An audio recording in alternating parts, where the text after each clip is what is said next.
بسم اللہ الرحمن الرحیم۔ نیٹ پرابلم کی وجہ سے بیچ میں معاملہ رہ گیا، تو یہ وظیفے کے سلسلے میں بات رہ گئی، تو وہ عرض کر دوں کہ بعض وظیفے بہت ہی مجرب ہوتے ہیں۔ میرے والد گرامی ناصح الامت حضرت مولانا حافظ ابرار الحق صاحب کلیانوی نور اللہ مرقدہ، بعض ان کے خود کے اور بعض ان کے متعلقین نے ایسے سلسلوں میں بہترین وظیفے، جیسے بعض دفعہ خواب میں کوئی دیکھ لیتا ہے انسان،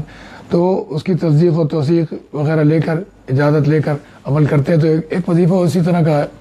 چل رہا ہے، بہت ہی بہترین ہے۔ سورہ لہب جو ہے تبت یدا ابی لہب وتب، یہ 7 بار پڑھیں، ہر دفعہ اعوذ باللہ من الشیطان الرجیم بسم اللہ الرحمن الرحیم کے ساتھ۔ اس میں ایک تو اگر گھر والے گھر کے سالن پر یا آٹے پر دم کر لیں تو انشاءاللہ رنجشیں بھی ختم ہوں گی، نفرتیں ختم ہوں گی، محبتیں پیدا ہوں گی، مزاجوں میں جو اختلاف ہے وہ ختم ہو کے ہم مزاجی پیدا ہوگی،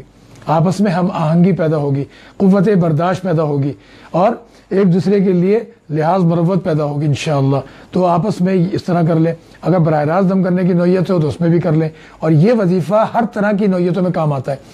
اگر بڑے جو ہیں اپنے بچوں پہ دم کر لیا کریں، چھوٹے ہوں بڑے ہوں، تو فرما بردار رہیں گے، تعلیم میں ہمیشہ اچھے رہیں گے، اور ہمیشہ جو ہے باصلاحیت اٹھیں گے، شرافت میں آگے بڑھیں گے۔ اسی طریقے سے جو ہے دیگر کسی معاملے میں ہے، وہاں پر بھی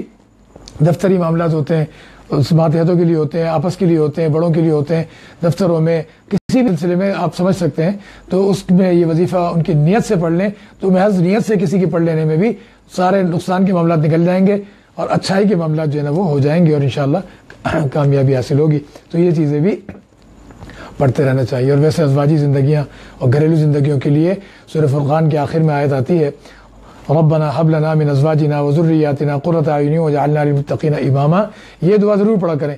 بعض بزرگوں نے فرمایا کہ نمازوں میں نوافل جو ہوتی ہیں، نفل نماز پڑھتے ہیں ہم اپنی، تو اس میں سلام پھیرنے سے پہلے ضرور پڑھ لیا کریں، زبانی یاد کر لیں اور ضرور پڑھ لیا کریں، جن کو یاد ہے وہ پڑھ لیا کریں، اور اپنی دعاؤں میں بھی شامل رکھا کریں، تو ہمیشہ فیملی بھی خوش باش رہے گی، اور آنے والی نسلیں پھلتی پھولتی رہیں گی، ترقیاں کرتی رہیں گی۔ اللہ تعالیٰ ہمیں سب کو ہمیشہ جو ہے دین کی دنیا کی ساری خوشیاں عطا فرمائے، فیملی کی خوشیاں عطا فرمائے، جہاں جہاں تلخیاں ہیں، گھر جہنم بنے ہوئے، اللہ تعالیٰ ان کو بھی جنت نظیر بنا دے۔ وما علینا الا البلاغ وآخر دعوانا ان الحمد للہ رب العالمین، والسلام علیکم ورحمۃ اللہ وبرکاتہ۔